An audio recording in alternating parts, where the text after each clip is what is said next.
And joining me now here on an NEBC chat, Wyoming's Jeff Linder. And Jeff, in this era of roster management, which certainly everyone is going through, how were you able not just to keep your two best players in Laramie, but also add through the portal and put together a team that should be a top 25 team that I'm very high on, should be back in the NCAA tournament, certainly should compete at the top of the Mountain West Conference? How'd you do it? Well, I think just being very fortunate to have recruited, in the case of Graham Ike, somebody that, if you look back, when he was in high school, when he never changed high schools, he never changed AAU teams. He always stuck with, he was a loyal guy. And then Hunter Maldonado, who Coach Edwards and the previous staff had recruited from Colorado Springs, same boat. I mean, he had the opportunity where he could have left and started making money overseas in Europe. But for him, he's a really smart kid. He's a double econ finance major. He's working on his master's of finance right now. He did an internship this past summer with our chief investment officer at the foundation. And so he's wired differently. And I think that's the thing about, the University of Wyoming, and what makes the University of Wyoming a special place is if you can win at Wyoming, which is not easy to do, you have the entire state behind you.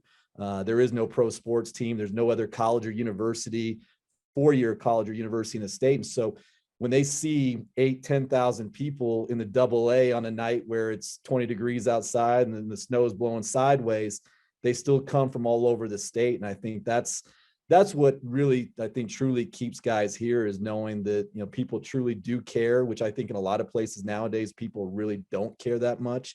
And it's still one of those unique places, almost like a Midwest Big Ten school where, there's a certain pride that comes with being at the University of Wyoming and playing here.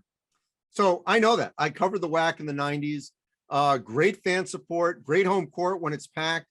And it's interesting you mentioned that, because I think in this NIL era, a place like Wyoming, actually, I think student athletes can do very well, because there's no question that there's great interest. And so you don't necessarily need to be in a place that's got, tens of millions of dollars and big time corporations, because you are essentially the pro team for Wyoming. How has that helped in this new NIL world? Yeah, it's definitely a new world, and we're all adjusting accordingly. And like any of my guys, and really NIL is not NIL. I mean, it's really turned into pay to play. And both my two best players, I mean, Graham Ike and Hunter Maldonado, I mean, they could have definitely went someplace else and probably gotten a lot of money. And not to say that we don't try to do some things here, but it pales in comparison to what you hear what's going on behind the scenes. But it's not zero. It's not zero. No, it's not zero. And that's the beauty of being in Wyoming, where anywhere you go in the state, it's whether that's Cheyenne, Casper, Sheridan, wherever. I mean, if those guys were to walk around, they would know who they are. Where maybe if you're in Southern California, as you said, where there's tens of millions of people, you just blend into the crowd. And so I think that, the opportunity for our guys to have the ability to sell their uniforms. And then you go to the games and you see the little kids wearing a Maldonado Ike to sell jersey. Those are the things that go a long ways. And, we don't have, Wyoming's so dependent on oil and gas, which is not probably in a great position right now, but it's also a state too, where it is very conservative and people value certain things. And I think the thing they value the most is just, people that come in and that are blue collar and do the work, but at the same time, they appreciate people who do that. And so that's my job, is to match the people that we recruit, the players we recruit to the university, the city, the state. Because I think sometimes that's where coaches make the mistake, is that you don't realize the job that you have and the type of people that can survive in that environment. And that's where, being in Laramie, where we got 25, 30,000 people, I mean, our guys are in a fishbowl, and they got to make sure that they act accordingly, and knowing that when they walk into the grocery store, Walmart, that people are going to know who they are, and hopefully that they represent themselves in a way that's going to allow people to come back and say, hey, we want to help these guys, and make sure that they do stay at the University of Wyoming in some type of capacity. All right. So we know those guys came back. How did you make this team better through the portal? Well, I mean, I think the thing for us is that we don't want to, the University of Wyoming is not going to be built by bringing in a bunch of transfers every year. But we did feel like in terms of the way the season ended, to have the ability to get 3 players of the talent level that we were able to get with Max, Ethan, and Jake from USC and UCLA.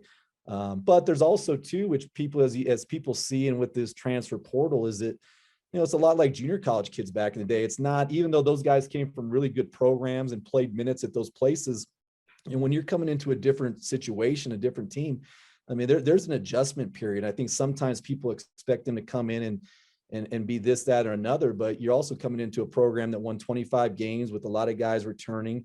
And I think there's definitely going to be a little bit of adjustment for them, but I think they've done a really good job. I mean, all really good kids. I mean, Max and Ethan have already got their USC degrees. I mean, Jake, he's close to having his at UCLA. And so, I think there's going to be a little bit of a, adjustment period for them, but, they've played in a lot of big games.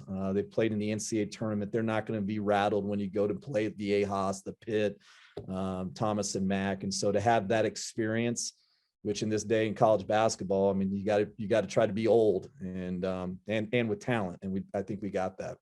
So 7,000 feet, the AA certainly can be an intimidating place. I always know it's a bad sign for the opposing team if they have those oxygen tanks behind the bench. I used to remember that in New Mexico. Riley Wallace would bring Hawaii in and the tanks would be behind, or San Diego State at the Pit, and that's 5,000. This is 7,000. When you took this job, how did you look at that as making that an advantage for your guys in terms of being in great shape? So when teams came to altitude, they were in trouble. Well, when I took the job, I mean, I'm not sure I'm the smartest guy in the world. I mean, that was right when COVID hit in March of 2020 and having to basically try to get a whole new team. I was just worried about trying to get enough players, let alone trying to figure out the altitude. But as you've seen over the course of history with the University of Wyoming, home winning record of almost 75% with some of the great players and great teams that are here. And for us, I mean, it just depends in terms of what our personnel is. And we always adjust to our personnel, whether that's offensively and defensively. And I think, the one thing that people will see that'll be a little bit different this year than last year is that, with our added depth, I think we're going to definitely try to play faster. And I do think when you're able to play a little bit faster at 7,000 feet, and as you know from your time covering the league, it's amazing how that altitude just it almost before the game they've already lost because it's already in their head. And so we just got to continue to use that to our advantage. But I do think by playing a little bit faster, it's going to allow me to play maybe a couple more guys. Last year our rotation was probably 7 guys. This year we're probably going to try to play 8 or 9. And so I do think that's definitely going to help us. And lastly, Jeff, playing that first 4 game, you lost Indiana, but just getting that taste for the guys that are coming back, how much are they using that as a little bit of an edge? Like, hey, we got there, but we want a lot more.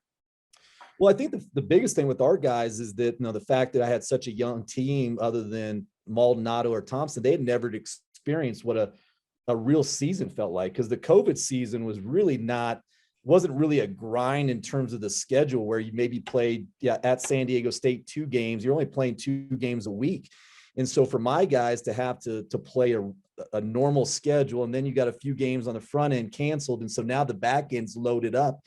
Graham Ike, Jeremiah Odom, those guys, they had never felt what it felt like to play in February when you're now, I mean, as opposed to being you're being hunted by the other opponents. Now it's a big deal when the other team beats you. And I think that mentality and having to go through that, I think that was the biggest thing for them to feel. And then to go to the NCAA tournament and to be in that game, I think that definitely, if we can get there this year, having to been in that experience and knowing what it felt like, I think it definitely could pay dividends this year as we move forward.